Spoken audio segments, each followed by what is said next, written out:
Hey guys, thanks for tuning in. My name is Chris, and for 6 months in 2020 I worked in a respiratory clinic during the COVID-19 pandemic. I had a lot of interesting encounters during this time. Most of them were absolutely fine, but there are a couple that stand out as, YouTube worthy, put it that way.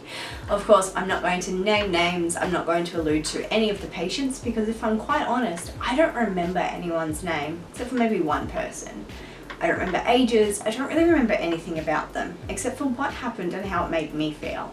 So, without further ado, let's jump into 3 stories from the COVID-19 respiratory clinic that I worked in 2020. So story 1 was kind of something that really shook me in the most unironic sense of the term. It was very early days. I'm talking like March or April in 2020 when we just opened up. COVID-19 was prevalent in the town that I worked in. Thankfully, we only ever had 24 cases or so it wasn't that bad, really not that bad. But at this time, we were having problems with getting the reagent to do COVID-19 testing. So essentially, we had to be very selective with who we tested.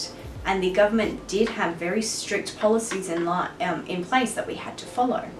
So I had a patient come in, he was a middle-aged man, I think in his 40s thereabouts, and essentially he hadn't travelled anywhere, he had a very slight runny nose, but he also suffered from hay fever.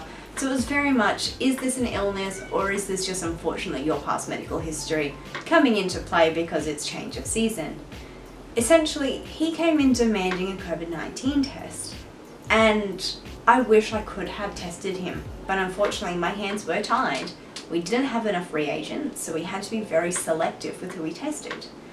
As I explained this to him, he turned to me, and this is why I'm telling this story, and he said, okay, but I'm going to go see my elderly grandmother in a nursing home. If I end up having COVID-19 and passing it on to her and she dies, I will be suing you and taking you to court for everything you own. It was terrifying. I mean, here I am trying to do my best, job, trying to protect the community the best I can in the middle of the beginning of the pandemic where we knew absolutely nothing, with minimal resources, and I'm being threatened. I can't remember how I responded. I wish I could. I think it was something along the lines of, okay, I'm sorry to hear that. Go away now. But yeah, that was not the first nor the last time I got abused during the COVID 2020 pandemic, but I digress.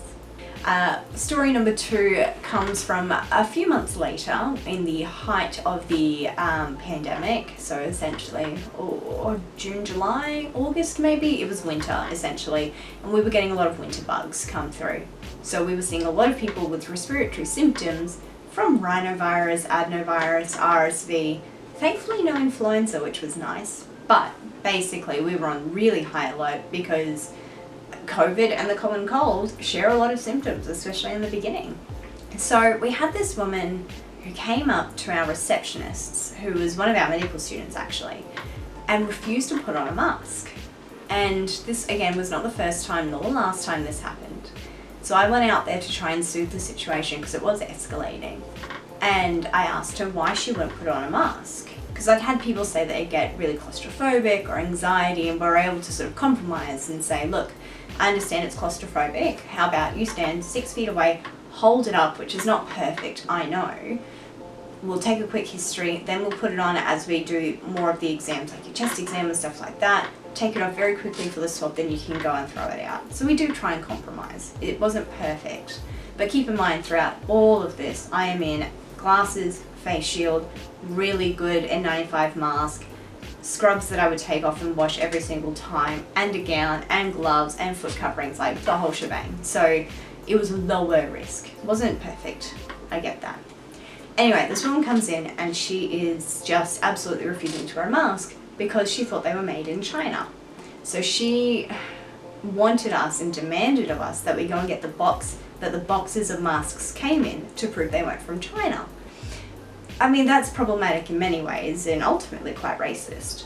And I was explaining to her that even if the masks did come from China, the COVID-19 only survives on surfaces for so long, we've had these masks for X number of months, none of them will have live particles on them, so and so and so and so, but she was adamant. So we did actually go and find the box, and I don't know why we catered to it, but anyway, it was made in somewhere like Taiwan, so not mainland China, definitely not Wuhan. Wuhan, I apologise if I'm pronouncing that incorrectly. Anyway, so she in the end agrees to wear it, and she comes in to my room and we start talking about her symptoms and stuff, and it's common cold type thing, but like I said at the very beginning, it's really hard to differentiate. And so I suggest a swab to her, and she says no. That's fine, everyone's, you know, got the right to say no, but I'm a respiratory clinic physician whose main job is to test. People come to me to get tested. I was really confused as to why she would come in the first place, if not to be tested. So anyway, we have that conversation, and I can't remember why she came. Yes I do, she had to get a negative test to work because she worked in a supermarket and she was sick. And I said that I can't give her clearance until she has a test. And anyway, she said that I could test her because she had just bathed in the ocean and the ocean cures all, so it's going to be negative anyway. She's just here because work makes her. And I said, that's fine, you can believe what you believe. I love the ocean. I don't believe it can cure COVID-19, but whatever. So I ended up testing her. And as she left, something important that I didn't mention is she refused to wash her hands, which is just gross at this point. So there's a woman refusing to wear a mask, refusing to wash her hands, who initially refused a test, which was the only reason she was there, because she thought the ocean would have cured her if she had COVID, but then she realised she needed the test to go to work. So as she left, she stole one of our bottles of hand sanitizer, which at this point was really hard to get a hand on, and she ended up in front of my medical student receptionist, bathing herself in it, like lifting up her shirt, rubbing it on her belly, up and down her arms. It was bizarre, to say the least. So anyway, she was negative. We didn't have any positive cases for months, so I can say with confidence she was negative. I hope she's well. And finally, the most infamous of all of these is the woman who peed in my room. So we had a woman who came for testing. Unfortunately, she wasn't there because she wanted a COVID test. She was there because she thought we were respiratory physicians, so lung specialists, because we were the respiratory clinic. Anyway, all of that aside, bring her in, we're having a chat. She's got a chronic cough because she's got a chronic lung condition, and I offer her test, and she said yes because she wanted to make sure it wasn't that, which is fine. She was very rude the whole time, but that's neither here nor there. And then she asked me if she could use our bathroom. Now at this point, we'd closed off half our clinic for the respiratory clinic, and we had 2 portable bathrooms out the back that were cleaned with bleach between every patient who used it, and it was very rare patients would use the bathroom. We had 1 staff toilet which had the shower in it so that we could shower coming out of the respiratory clinic and putting on our city clothes essentially, so we would be, you know, not transmitting anything back to the main clinic when we went back to work that side. All of that to say, we had 1 indoor toilet, but it was for staff only because it was our decontamination room as well. So I explained this to her and she's like, nope, I want to use the toilet that you use. And I explained again why, and I was fairly sure there was someone in the shower. And she goes, well, I'll just go here then. And she ended up peeing in the room. She was an older woman and she did wear adult diapers, or there's a correct term there, I'm sorry, I'm forgetting it in this moment. But it was already full. So yeah, anyway, then she tells me, just turn around. And I was like, I'd rather not. And so she said, fine, and she proceeded to then get undressed, wipe herself with tissues in the room, leave the dirty diaper in the corner, put on a new one, and walk out, whilst abusing me the whole time. So yeah, that was disgusting and very interesting to try and clean up. Can't say that's ever happened before, nor has it happened again.